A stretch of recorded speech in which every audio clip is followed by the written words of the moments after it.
Hey, this is Andrew Brown. In this video, we're going to take a look at setting up Conda and Jupyter Labs locally. I'm logged into remotely a machine on my network, which is the Intel Developer Kit that has the Lunar Lake chip so that I can do good things locally.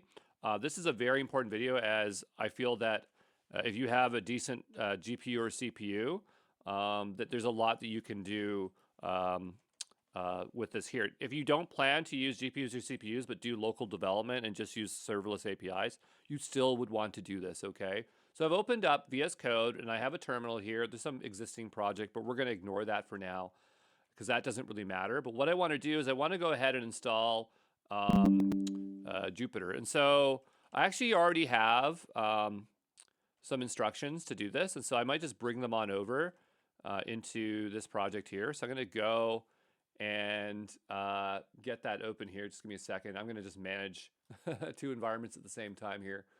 But I'm going to go over to GitHub. And in here, I have a repo called Exam Pro Co. GenAI Essentials. This is what it should be called.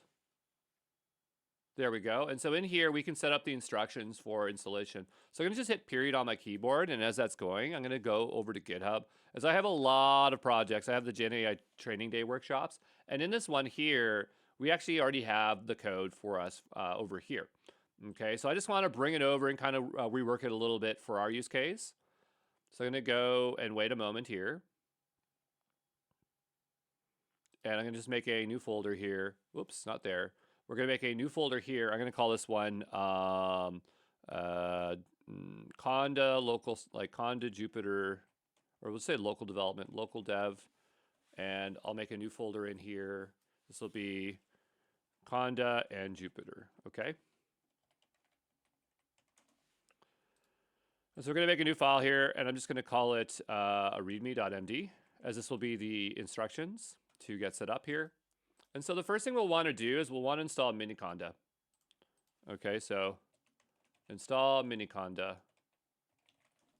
If you've never heard of Conda before, or miniconda, which is over here.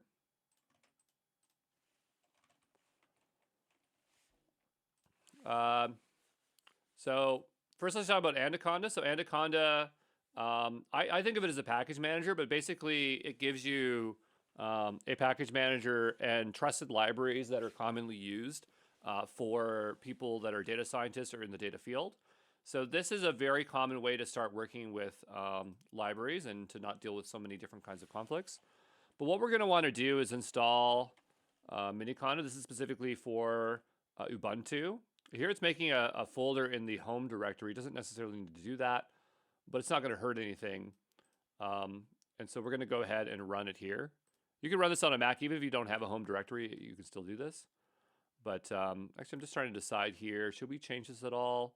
I think what I'd rather do here, I'm just going to change this slightly. So I want to put this in the home directory. And then here, we will then do this, okay? And that way, it'll go wherever your one is. Because mine's called Andrew, right? And so I'm just copying each line over. Okay, this is something that you'll have access to. You can get it at GenAI Essentials, right? And so I'm going to bring in that first line, which, you know what? I don't really, sorry, that's not the right line. There we go. That's the line we want. Okay, and then we want the next line, which will actually download the latest version of Miniconda. Okay, and then the last one here actually executes it. So here it's downloading a bash file and renaming it to temp miniconda, and then we're executing it here, which will install miniconda.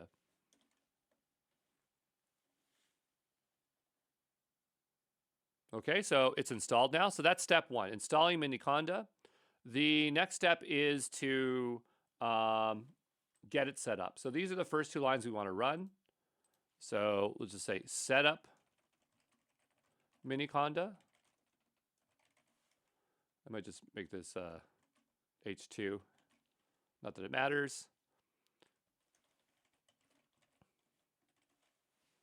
Okay, and I'm just going to slightly change this so it's actually this here. Okay. And we'll go ahead and bring those in next. Have to be a little bit careful here, as it likes to, when you copy paste on Windows, it likes to not copy what you have. And it's still, it's still refusing to work. There we go. So I've done the activate. And so now notice that we have base. So now mini Conda is working. This is really important so that you know that it's there. If you don't see this, then Conda is not there, okay? And the next line is the Conda init all. So this is going to set up some defaults. So it's modified some files. And if we were to open up this file, like our bash rc or our zshrc, I'm not sure which one we are using right here. I'm just going to cat it out here for a second. It's added stuff so that next time we use terminal, the Conda will get loaded. If you don't run that line, then you'll always have to activate Conda, which is kind of annoying. So anyway, now we have Conda installed. And so the next step is to like get our environment ready. And so often what we'll end up doing is we'll be creating a like an environment, and then from there doing something with it. So let's actually go ahead and do that. Now we're not going to do OpenVINO here today, but we're going to do something else. And I'm just going to make a very simple environment. So we'll just say create a new environment. Okay. And so what that will do here is call it hello, right? This will create a new Python environment called hello with Python 3.10. Often I will use an older version of Python because newer versions of Python, especially when working in data science projects, you'll have serious conflicts with libraries. And so you just kind of find which one's more reliable for you. So latest is not always the best. There's definitely a newer version of Python. And so I'm making the deliberate choice of working with 3.10. If it's the future, you just kind of figure out as you go what versions work for you. But right now, at this time, 3.10 is working great for me. And so I'm sticking with it. So I'm going to go ahead here, and we're going to go and create ourselves a new Python environment. Now, normally when you create a Python environment, it would just create it in place. I'm not exactly sure where they place these, but we'll take a look here. I'm just going to do an ls-la. So notice that like the Python environment's not there. So what we can do is type in conda env, and it should tell us, conda env, it should tell us about the environment. Maybe it's not that, maybe conda show. So let's type in conda here. Oh, it's conda info. So we type in conda info. I'm just seeing if it tells us where this environment currently is. We haven't activated it yet, so there is no environment, but this would be, you know, create a new Python environment called hello with Python version 3.10, okay? And so if we want to use the environment, like activate the environment, we would write conda activate hello, okay?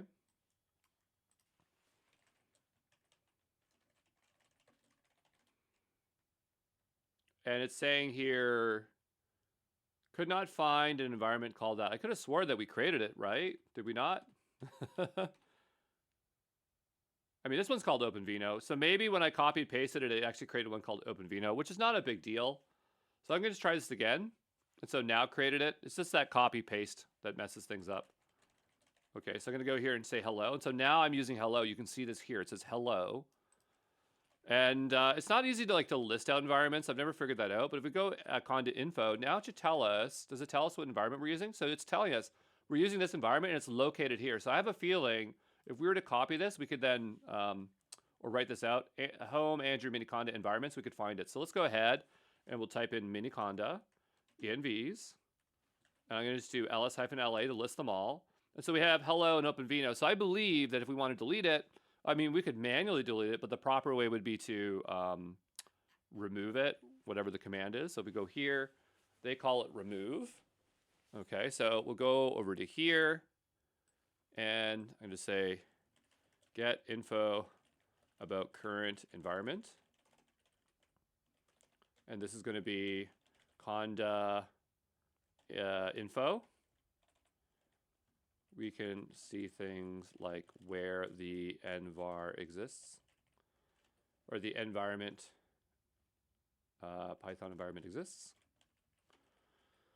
And so let's say we're done with this. We can remove it. So remove an environment. And this is something you actually do quite a bit because often you will install things, you'll make a mess of things, and you just basically have to delete and start over. So I'm doing this all the time. Before you can do that, you have to deactivate. You can't just delete it if you have it activated. So we say deactivate hello. I think that's maybe what it is. So say conda deactivate hello. It's not that.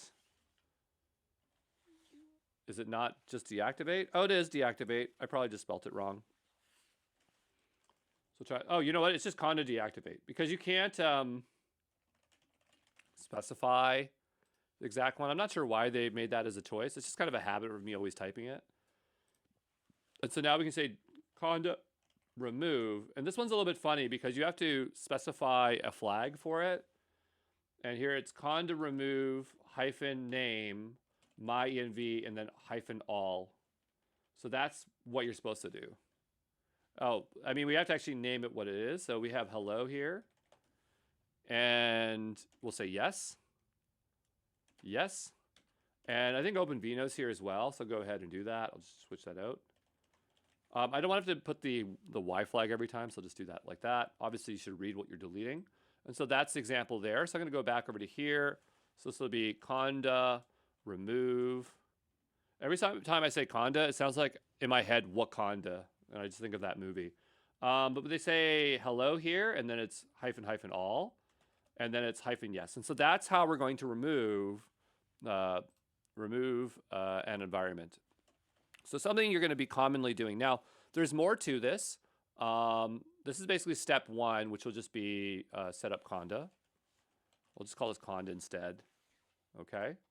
And the next part will actually be installing stuff. And specifically what we want to install is Jupyter Lab. But yeah, we'll cover libraries installed in the next one here. But one thing I wonder is, like, do we have pip now? So I didn't have this before, which was kind of frustrating. But if you type in pip, yeah, we have pip. Okay, great. Okay, so what I'll do is I'm going to stop the video here, and then we're going to continue on as a separate one. But I'm going to save this here for now, as this one's pretty good. And we'll say update. I almost feel like I should have made this a separate one. Maybe I'll just rename this Conda. I'm so sorry for those that are watching. And I'll rename this to README. But that way the next one can be Jupyter server, okay? Okay, and I will see you in the next one. Ciao, ciao.